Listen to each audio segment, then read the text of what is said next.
Hello everyone, welcome to the English Winners Army. कैसे हो आप सब।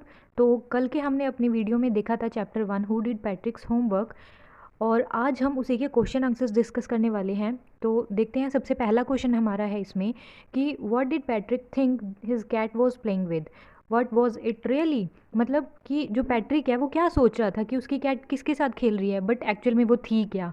तो इसका आंसर ये है फ्रेंड्स कि जो पैट्रिक है ना, वो उसको ये लग रहा था कि उसकी जो कैट है वो एक डॉल के साथ खेल रही होती है। बट जब वो उसको उठाता है तो वो सरप्राइज़ हो जाता है इसको देख के, क्योंकि वो डॉल नहीं होती है। एक्चुअली में डॉल की जगह पे ना एक स्मॉल साइज्ड मैन होता है, और मैन के लिए उन्होंने वर्ड यूज़ किया गया है एल्फ। और ये क्वेश्चन के आगे जो मैंने पॉइंट 2 फ्रेंड्स लिखा है ना, ये हमारे चैप्टर में ही पॉइंट 2 है, वहाँ से आपको ये आंसर मिल जाएगा। Let's see.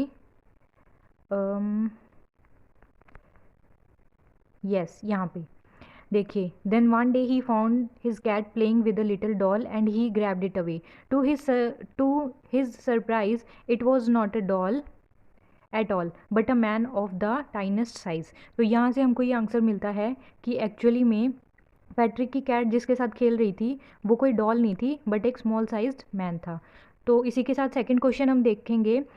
Why did the little man grant पैट्रिक्स a wish, कि जो लिटिल मैन था एल्फ, उसने पैट्रिक को विश क्यों मतलब ग्रांट की थी, कि मतलब क्यों कहा था कि मैं तुम्हारी एक विश पूरी करूँगा। तो इसका आंसर फ्रेंड पॉइंट 2 में ही मिलेगा आपको। हम देखते हैं अभी, ये रहा। जो पैट्रिक जब अपनी कैट से वो डॉल पकड़ता है ना, तो वो देख लेता है कि ये डॉल नहीं है, ये तो एक छोटा आदमी है, एक एल्फ है। तब जो शॉर्ट मैन होता है ना, वो चिल्लाता है कि प्लीज़ सेव मी, अगर तुम मुझे बचाओगे ना तो मैं तो बदले में तुम्हारी एक विश पूरी करूँगा। तो वही इसका आंसर है फ्रेंड्स, कि वो क्यों उसकी विश पूरी करने के लिए कहता है, कि एक विश क्यों ग्रांट करता है, क्योंकि जो पैट्रिक है, पैट्रिक ने उस शॉर्ट मैन एल्फ की जो जान है वो कैट से बचाई थी। इसीलिए वो बोलता है कि आई प्रॉमिस, मैं तुम्हारी एक विश पूरी करूँगा। And what was पैट्रिक्स wish, Patrick की विश क्या थी। पैट्रिक की विश ये थी कि जब तक कि उसका सेमेस्टर कंप्लीट नहीं होता है तब तक के लिए शॉर्ट मैन एल्फ को हर दिन उसका होमवर्क करना पड़ेगा। वही आंसर है friends. Patrick hated doing homework, his greatest wish was that the little man should do all his homework till the end of this session. तो यही थी पैट्रिक की विश। नेक्स्ट हम देखते हैं क्वेश्चन को। In what subject did the little man need help to do Patrick's homework. तो वो कौन से सब्जेक्ट थे जिसमें एल्फ को ज़रूरत पड़ी थी हेल्प की। तो एक्चुअली में देखा जाए तो जो एल्फ है उसको किसी भी सब्जेक्ट की कोई भी नॉलेज नहीं थी, एंड एक्चुअल में जो असल मायने में हेल्प कर रहा था एल्फ की वो पैट्रिक ही था। The little man needed पैट्रिक्स help in maths, English and human history.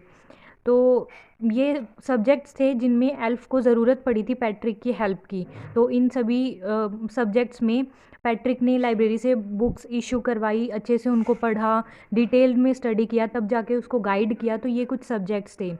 Next question है, how did Patrick help him. Patrick ने हेल्प कैसे की लिटिल मैन की। यहाँ पे हिम एल्फ के लिए यूज़ किया गया है।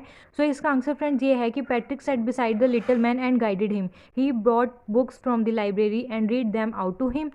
मतलब जो पैट्रिक है ना, वो बैठ के अच्छे से डिटेल्ड स्टडी करता था हर एक सब्जेक्ट को जिसमें भी एल्फ को नीडेड थी।